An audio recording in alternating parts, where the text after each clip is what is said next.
Hello, Ryan. How's it going? Good, as always. Good. Today is Sunday. I am a day behind posting this. This past week has been absolutely crazy. Um, but here we are. So now I have time to do this. So it is what it is, you know. Last time you shared a story of Sir Lancelot and the sword bridge. And I love anything King Arthur, Arthurian legend, medieval stuff, knights, armor, quests. Obviously, that's why I titled our Substack The Modern Quest. That's why our emblem is a shield. That's why it literally has a lion on it and two swords. I love that stuff. And of course, I know Sir Lancelot, and I had heard the story before, but wasn't familiar with it recently, I guess. So, yeah, it made me think of that line in Lord of the Rings when Galadriel says to Frodo, "The quest stands upon the edge of a knife, stray but a little, and it will fail to the ruin of all." Powerful stuff. And then, and then, uh, of course, that makes me think of Jesus when he says that um, the the the way is narrow, the path is narrow. Only those who enter through me can inherit eternal life. So today I'm going to share a letter from Screwtape by C.S. Lewis. Screwtape Letters.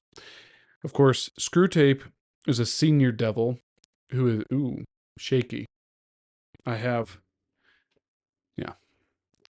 Screwtape is a senior devil who is writing to his his nephew, who's a junior devil, so to speak. He's in his schooling, and he's been assigned a person that he needs to sway into the paths of devilry, Satan, sway away from God. So this one's interesting. So I want to share the whole thing. I don't think it's too long, but we'll see. So yeah.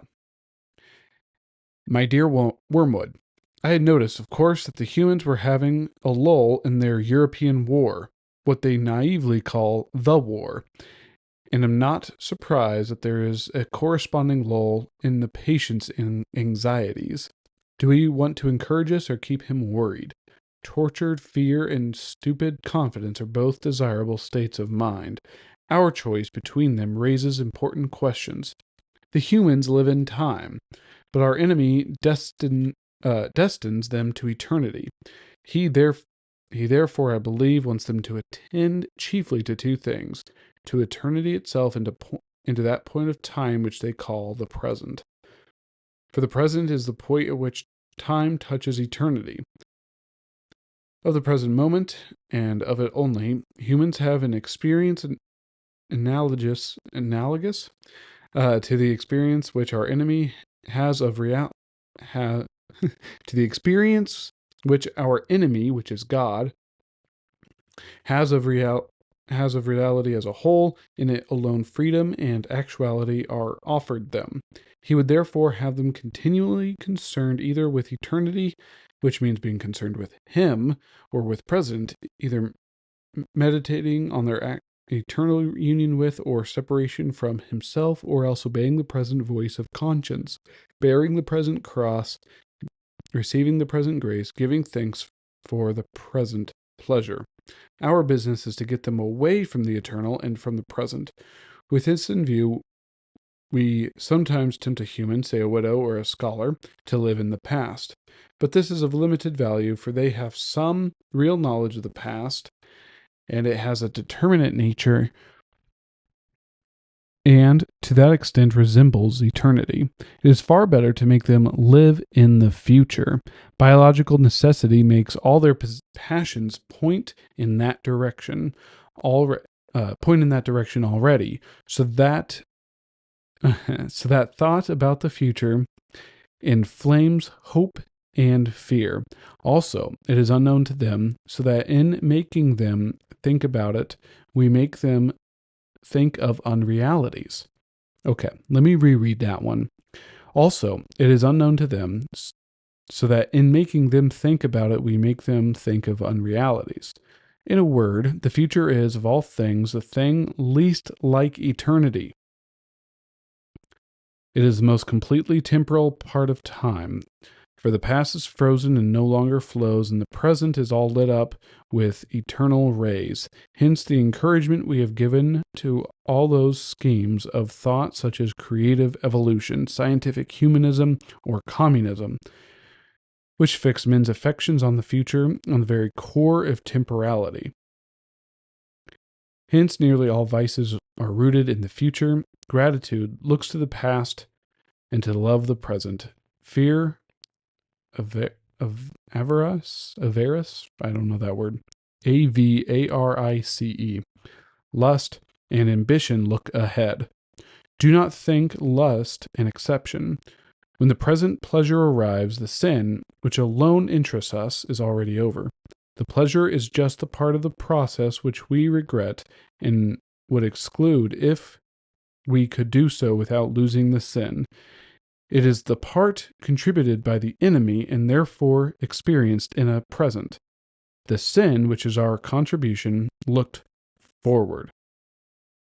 To be sure, the enemy wants men to think of the future too, just so much as is necessary for now, planning the acts of justice or charity, which will probably be their duty tomorrow. The duty of planning the morrow's work is today's duty. Though its material is borrowed from the future, the duty, like all duties, is in the present. This is now straw splitting. He does not want men to live in the future, give the future their hearts, to place their treasure in it. We do. His ideal is a man who, having worked all day for the good of posterity, if that is his vocation, washes his mind of the whole subject, commits the issue to heaven, and returns at once to the patience or gratitude demanded by the future that is passing over him. But we want a man hag-ridden by the future, haunted by visions of an imminent heaven or hell upon earth, ready to break the enemy's commands in the present, if, by doing so, we make him think he can attain the one or avert the other, dependent for his faith on the success or failure of schemes whose end he will not live to see.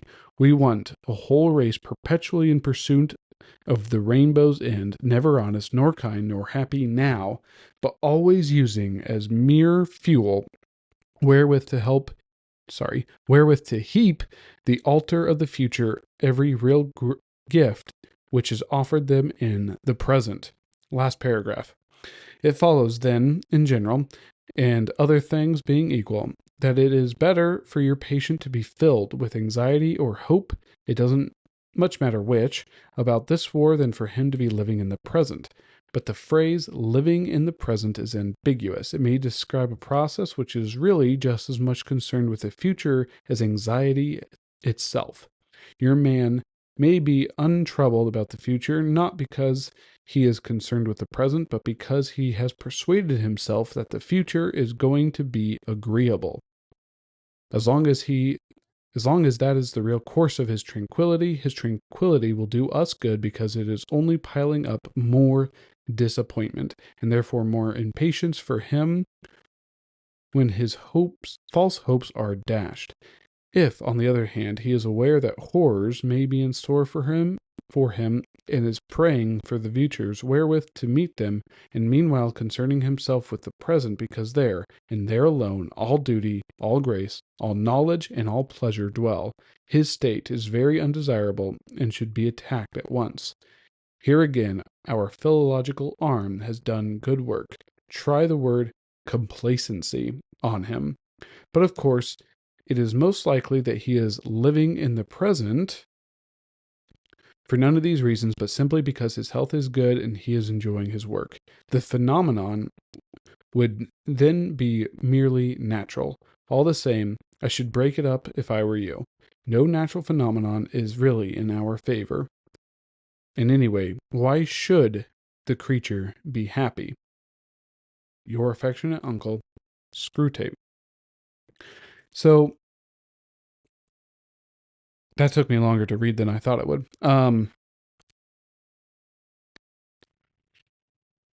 The essence of the book, the letter, that's letter 15, by the way, is that he says, hey, there's this war going on. There's actually a lull going on in the war. And the humans, let's use this war as an example. They're looking forward to the end because then there will be peace. And then in that peace, I think that there will be satisfaction and pleasure, and it's just future looking.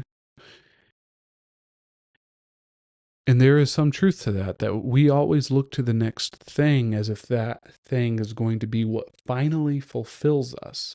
Oh, I can't wait to do this because then I'll be happy. Oh, once this happens, then I'll be happy and content.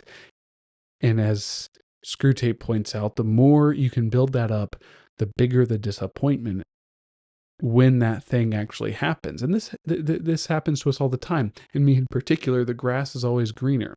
I thought, oh, once I get to Missouri, once we move to Missouri, then I'll be happy because then I'll be working a job that's more fulfilling. And then I thought, oh, once we buy a house, then I'll be more happy. And we close on a house on Wednesday, or at least we're supposed to be. And I just know I need to expect right now that that is not reality, that I can't wait for that moment to be happy. Instead, I should be focusing on my joy right now in the present. Even recording this video is me expressing myself creatively. This right now is something I should be happy in because this very moment, this present, is what touches, is where eternity touches, as C.S. Lewis says. The present is where eternity and time cross, which is so weird because the present is always moving forward, but it's not the future, it's now. I mean, I could wrap my head around it, but I don't know how to explain all that in words. But basically, like, living in the past is also, it can be an anxiety, but it can also be fun, like learning about history and things. But to always live in the future will always get you more and more disappointment. And I do I'm excited for things. Like in the new house, there's this shed that is going to be, and I said shed, garden shed. Crystal has already said we can dedicate that to being my recording studio. So I don't have to put up this microphone and set my books just right and get the camera up just right every single time. I'll just have a space that's just dedicated for that, which I'm super, super happy for. But at the same time, I need to find a way to not think, oh, once I get that, then I'll be happy. It's just not how life works. We always need to find something in the here and now that is giving us purpose, so to speak. So the letter is saying we need to not look forward even to peace. Going back to the war analogy, the war metaphor, because the thing about war is that it's just a distraction in this day and age. Like war is still terrible, and yes, there should be peace. I'm not saying that there shouldn't be peace, but it's kind of like it's kind of like having something temporary to distract you from living properly. It's kind of like having a crisis going on at all times. If you break a bone, your routine gets flipped on its head. It's kind of a distraction, like, oh, once this bone heals, I get the surgery and then it'll heal just right, and then everything will go back to normal, and then I can be happy. And we ought not to look for pleasure in that way. We need to find the beauty in the here and now. And that is something that is very difficult for me to do. I've always just looked to the future. I have a very hard time just experiencing right now. But this letter is a good reminder of why it's so important to do that. And this book is on my books that I read every year list. Right now there's only 3. There's one, Man's Search for Meaning. Another one is Tale of Three Kings, and Screwtape Letters is the third. And it's also a reason that they're the 3 main books outside of the Bible that are like on the Modern Quest, must read list. If you haven't read those books, then you don't know what I'm referencing most of the time, because this is what I talk about. This is like the things that I'm thinking about constantly. This is like why I do what I do. Um, this is why I believe what I believe, because I've read the Bible, I've read these books, and they've just inspired me to pursue the creative endeavors which I am now pursuing. And why I want to help others live a life of meaning by embracing the modern quest, which is really an ancient one just lived in modern times. A quest for meaning, a quest for bravery, a quest in responsibility, a quest for wisdom and understanding, which is what you are working, which is your section of the modern quest, right? Wisdom now, why and how. So that's why we're doing this, is to help other people also learn to live in the here and now, and not the future. Don't look to the future. The grass is always greener somewhere. And the bigger you build up the future, the bigger your disappointment is.